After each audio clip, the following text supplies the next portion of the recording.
बिस्मिल्लाहिर्रहमानिर्रहीम। अस्सलाम वालेकुम। पाकिस्तान के एयर चीफ अनवर मुजाहिद खान, जिन्होंने पूरी दुनिया में पाकिस्तान का नाम रोशन किया, अब ये अपनी मुद्दत पूरी करके रिटायर हो रहे हैं और हर पाकिस्तानी इनको सैल्यूट करता है। जो उन्होंने 27 फरवरी को पाकिस्तान को इज़्ज़त दिलवाई, ये असल में सारे का सारा मास्टरमाइंड प्लान इनके अंडर हुआ और अल्हम्दुलिल्लाह इन्होंने उसको ज़बरदस्त एग्जीक्यूट किया। लेकिन उससे भी ज़्यादा इंटरेस्टिंग सूरत हाल ये है कि तारीख़ के अंदर ये उन चंद एयर मार्शल में से हैं जिनको तारीख़ हमेशा याद रखेगी। और अगर उस वक्त हालात और ख़ित्ते के हालात पूरी तरह इनका साथ देते तो आज पाकिस्तान कम अज़ कम बहुत ज़्यादा आसानी के साथ 10 से 11 भारतीय तैयारे गिरा सकता था। उस वक्त चूँकि जंग का प्लान नहीं था, मामला डिफरेंट थे, लेकिन फिर भी इनके हिस्से में ओपनली और ऑफिशियली 2 तैयारे आए। वैसे जितने गिराए गए वो एक अलग कहानी है। अब असल में सूरत हाल ये है कि मज़ीद डिस्कस करने से पहले इस वीडियो को लाइक करें, हकीकत टीवी को सब्सक्राइब करें और बेल आइकन पर ज़रूर क्लिक करें। ये जा रहे हैं, रिटायरमेंट इनकी आ गई है बिल्कुल करीब। 19 मार्च को न्यू एयर चीफ आ रहे हैं और उसके साथ पाकिस्तान अब करने जा रहा है बड़ी ज़बरदस्त कुछ नई चेंजिंग्स। हम ख़रीदने जा रहे हैं अवाक्स। अवाक्स basically airborne warning and control system को कहते हैं, या उसके साथ हम प्लेन्स ऐसे लेने जा रहे हैं जिनके अंडर रेडार हो जो कि ज़बरदस्त तरीके से हमें अर्ली वार्निंग दे दे। यानी अगर कोई भी आपके मुल्क के अंदर घुसना चाहे, ड्रोन हो या आपके मुल्क के अंदर कोई जहाज़ या कुछ भी ऐसा हो, तो वो आपको बर वक्त पहले ही इतला कर देता है। ये बड़ी ज़बरदस्त चीज़ है। पाकिस्तान इस सूरत हाल के अंदर अपनी जो ख़ास तौर पर हम अपनी फॉरवर्ड जो बेस है स्कर्दू, इसको अपग्रेड करें और अब इसको एज अ मेन बेस के तौर पर लेंगे। उसकी रीज़न क्या है? क्योंकि स्कर्दू की जानिब से मुस्तकबिल की जंग होती हुई नज़र आ रही है। अब इस पूरी सूरत हाल के अंदर पाकिस्तान अपने आप को अपग्रेड कर रहा है। नए हमारे एयर चीफ आ रहे हैं और इंशाल्लाह जो भी एयर चीफ हमारे आएंगे वो पहले से ज़्यादा बेहतर परफॉर्मेंस देंगे और आपको इंशाल्लाह उम्मीद है नज़र आएगा कि इंडिया के ख़िलाफ़ एक अच्छे लेवल पर हमारी तैयारी जो है हम उसको मैदान के अंदर दिखाएं। अब पाकिस्तान असल में जो अवाक सिस्टम हम अपनी तैयारी पूरी करें हैं, इंडिया इस चीज़ से अच्छी तरह बिल्कुल ख़बरदार है। पाकिस्तान ने अवैक सिस्टम जो तमाम लेने हैं ये मुस्तकबिल के अंदर, ज़ाहिर सी बात है हमारी चाइना से मामला तय होंगे, लेकिन इंडिया इस पूरी सूरत हाल के अंदर जो ले रहा है अवैक सिस्टम वो ले रहा है इसराइल से। इसराइल ने असल में चाइना को भी देने थे अपने अवैक सिस्टम, उनके बड़े ज़बरदस्त हैं, उन्होंने इनकार कर दिया। और लेकिन अब वो इंडिया को दे रहे थे और इंडिया के साथ उनके मामला तय। इंडिया असल में काफ़ी ज़्यादा इस बात से परेशान है कि पाकिस्तान के तैयारे पिछले काफ़ी अरसे में, और याद कीजिए वो इंडिया टुडे के रिपोर्टर ने भी जब खबर ब्रेक की उसकी वीडियो भी बाद में डिलीट करवा दी। उसने खुद ब्रेक करते हुए सबसे पहले कहा था इंडिया के अंदर तहलका मचा कि पाकिस्तान के जहाज़ आए हैं और वो भारत के कश्मीर वाली साइड के ऊपर आकर पूरा चक्कर काट कर चले गए हैं और हमारे पास जितने एडवांस सिस्टम है, ये अवाक सिस्टम या दूसरी तीसरी चीज़ें, ये डिटेक्ट नहीं कर पाते। उनका ये ख्याल है कि पाकिस्तान के पास टेक्नोलॉजी ऐसी है, जो अवाक सिस्टम होते हैं, ये जो अर्ली वार्निंग आपको दे देते हैं, ये असल में पाकिस्तान किसी तरह जैम कर देता है। इनके पास टेक्नोलॉजी एडवांस है जो कि हमारे रडार पर डिटेक्ट नहीं होते।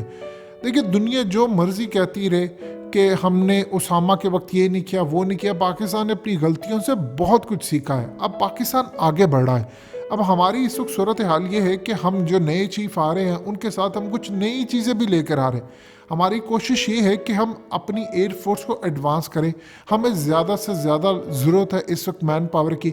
आगे देखिए बात ये होती है कि आपका मुकाबला इस वक्त किन के साथ है? आपका मुकाबला उनके साथ है जो कि बरसों से निगाह डाले हुए थे कि उन्होंने आप पर हमले करने हैं। वो अखंड भारत हो या वो दूर दराज बैठा हुआ इसराइल, वो दुनिया को कहता है कि मेरा दुनिया में एक ही बड़ा दुश्मन है और वो है पाकिस्तान। ये पूरी की पूरी जो स्टेज सजने जा रहा है, इस पूरे सूरत हाल के अंदर पाकिस्तान की एयरफोर्स अपने आप को अपग्रेड करेगी। हमारा सबसे ज़्यादा इंटरेस्टिंग मामला ये है कि हम बहुत सारे ममालिक के साथ राब्ते में हैं। कुछ हम मिडल ईस्ट के अंदर भी अब अपनी मार्केटिंग करें, उनको भी प्रपोजल दिया हुआ है कि वो हमारे JF-17 थंडर खरीदे। मामला तो उनके साथ भी चल रहे हैं।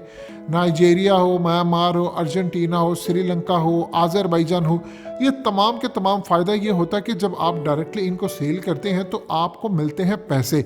आपके मुल्क के अंदर बजट की सूरत हाल का आप अंदाज़ा कर सकते हैं कि चाइना ने 6.8% अपना बजट बढ़ाया है। पाकिस्तान को भाई जाहिर सी बात है, आप जिस तरह पूरी दुनिया के साथ जंगें करें, हमें बजट की ज़रूरत है। आप खाली इन चीज़ों से जंग नहीं लड़ सकते। और इस सूरत हाल के अंदर पाकिस्तान को चाहिए पैसे। और पैसे आप किस तरह कमा सकते हैं कि आप इन चीज़ों को एक्सपोर्ट करें, अपने तैयारे एक्सपोर्ट करें, तब आप पैसा कमा सकते हैं। ख़जाने पर बोझ कम हो और आपको ज़्यादा से ज़्यादा रेवेन्यू जनरेट हो। अब अवैक सिस्टम हो, ये दूसरी तीसरी तमाम चीज़ें हैं, ये इसलिए रखी जा रही हैं कि मुस्तकबिल के अंदर इंडिया ने आज नहीं तो कल ये काम करना ही करना है। देखिए, अमेरिका इस वक्त परेशानी में बैठा हुआ है कि इंडिया को ये ब्लैकआउट कर रहे हैं। उधर उनके एडमिरल ने डेविडसन ऑलरेडी कह चुके हैं, जो इंडो पैसिफिक के चीफ हैं।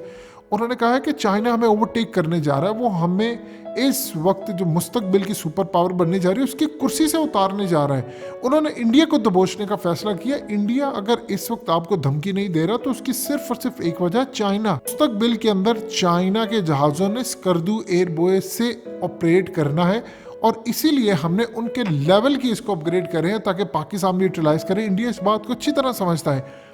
चाइना जो मर्जी आप कह लें, वो इंडिया के इलाकों को नहीं छोड़ने वाला। अब वो इस लेवल पर आ चुका है, उसने बड़ी मेहनत की है।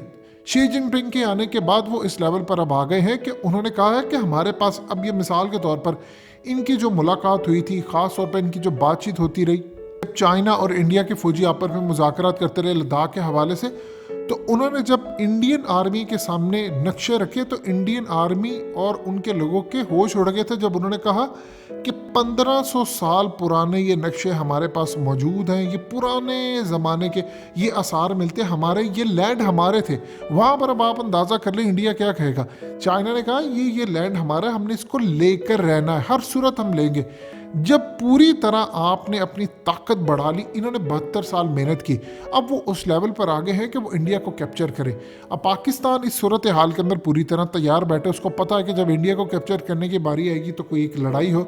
इसीलिए एयरफोर्स अब पूरी कोशिश कर रही है कि हमारे जो चीफ जा रहे हैं इसके बाद इनको अच्छे तरीके से अलविदा करें, हम मज़ीद तरक्की की जानिब जाए, क्योंकि इतना कमाल सुनहरा बाब आपको देकर गए हैं कि तारीख में इनका नाम याद रखा जाएगा।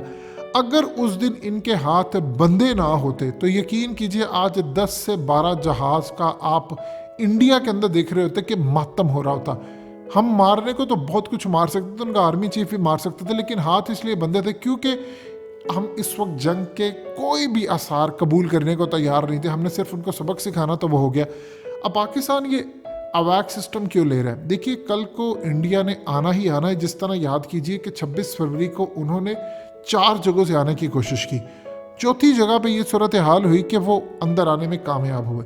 अब ये जो अवैक सिस्टम होगा ये आपको अर्ली बता देगा कि कहाँ से उनके प्लान्स क्या हैं, अर्ली वार्निंग दे देगा। वो अपने एरिया से भी उड़ेंगे, काफ़ी दूर होंगे तो हमें पता चल जाएगा, इवन कि वो अपने एरिया के अंदर पेट्रोलिंग करें या कुछ भी करें तो हम यहाँ पर अलर्ट हो जाएंगे। पाकिस्तान के पास ऑलरेडी है, लेकिन हमें एडवांस लेने की ज़रूरत है। और इसी मकसद के लिए कि इंडिया ने आज नहीं तो कल, और इस दफ़ा जब वो आएंगे तो वो पूरी तरह आएंगे। उनकी पूरी कोशिश होगी कि 22 से 30 की एक पूरी खेप आए या उससे भी ज़्यादा आए, आकर एक दफ़ा वो पूरी तरह धवा बोल दें। पाकिस्तान इस पूरी सूरत हाल को हैंडल करना चाहता है अच्छे तरीके से। हम ये चाहते हैं कि हमारे पास एयर डिफेंस सिस्टम जो चाइना ने भी हालिया लॉन्च किया है वो भी हो, ताकि हम अपने ही मुल्क से बैठे बैठे इंडिया के तैयारे गिरा दें। और इसी मकसद के लिए पाकिस्तान आगे बढ़ रहा है। दोस्तों, हकीकत टीवी को सब्सक्राइब करना मत भूलिए, वीडियो को लाइक करें, शेयर करें और कमेंट सेक्शन में अपनी राय का इजहार ज़रूर करें।